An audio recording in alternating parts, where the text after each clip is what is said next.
medical dramas have enraptured audiences across the globe for decades. There just seems to be something about them which naturally attracts the attention of thousands of people.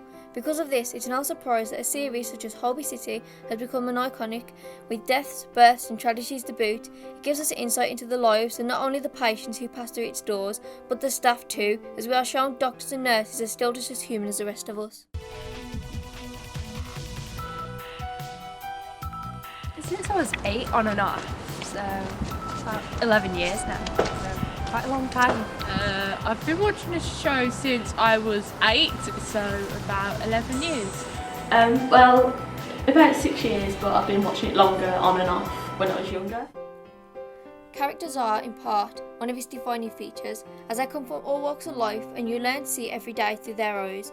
Every joy, every sadness, every argument and every heartbreak, as they spend their days dealing with all manners of situations. Along its fair share of heartbreaking and tragic moments, there have been a mix of the cute, the romantic and the downright hilarious, to create a unique range of episodes which never fail to evoke emotions from fans. I love Zosha because she tackles mental health from like so many different perspectives. I love Cara just because she's got such a kind heart and she's just lovely. But I love like Colette because of her. Well, I loved Colette because of her sarcasm and just her fierceness. It was scary. My favourite character is Jack Naylor, and it's purely because of her sassy one-liners, her like ice queen way, and the fact that she's a total diva. Cara Martinez, played by Niamh Walsh. I absolutely adore her because she's so friendly, bubbly, bright, and she's always very caring for her patients. The title theme has only changed once during the series. However, even with this change in its place, it's impossible not to recognise it due to the fact that as the iconic music plays, anyone can recognise it. Both Holby and non-Holby fans alike will recognise that it's from the series, or at least that it's from a medical drama. I don't know, I think it's just like for my love of Holby, I want to kind of like meet new people from the fandom. I don't know. Like we just started chatting to like people who liked Holby and it just came from that really. I don't really know, to be honest. I just sort of like watched an episode and then I found out there was a whole group of people on social media.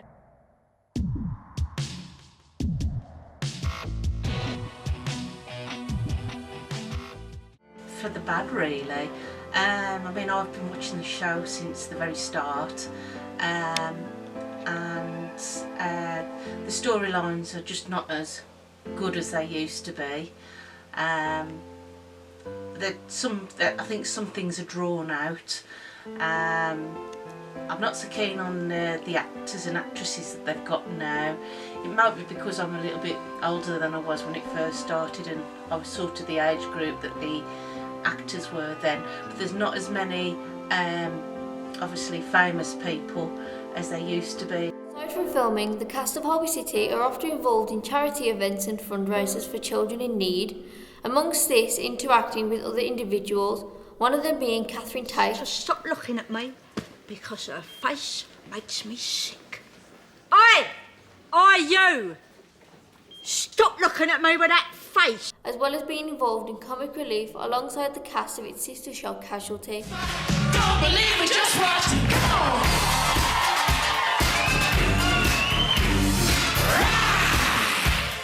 Don't believe me, just watch. During a visit to the filming set of Holby, we encountered two of the actors whom happily agreed to have a brief interview for the documentary. Yeah, yes, we love each other just as much as Jasmine and more than each other. And we'd live together if we could. And I wear Doc Martens and so does Jasmine, and you do. Oh, I don't, but Morven's wear Doc Martens. Anyway. Hello, Morv, I love you. But there are only so many girly nights a girl can take. Yay! Many people believe that given the nature of medical dramas, all of them tend to be dull and boring both on and behind the scenes. However, the reality is anything but. It isn't unlikely for them to have a joke about or laugh whilst bragging out a character, creating a myriad of hilarious bloopers for us to sit back and enjoy. Lovely morning, Nurse Fraser. Everything under control? It's Fletcher. Fletcher Fraser? Yeah. It's okay.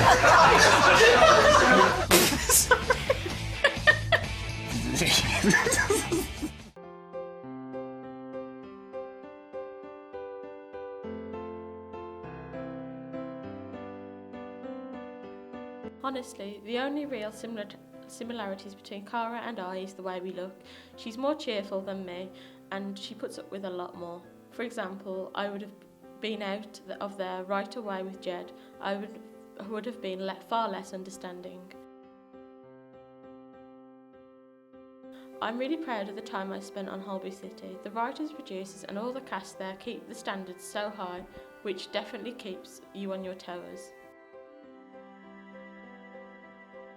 Eleanor Fanyinka and I spent a day at a hospital shadowing the medical staff there, which was invaluable. I, of course, was more interested in the nursing staff and what they were doing. It was hugely useful to see how they go around their daily routines, the little details which happen behind the scenes of the more dramatic stuff, which shows the obvious focus is on.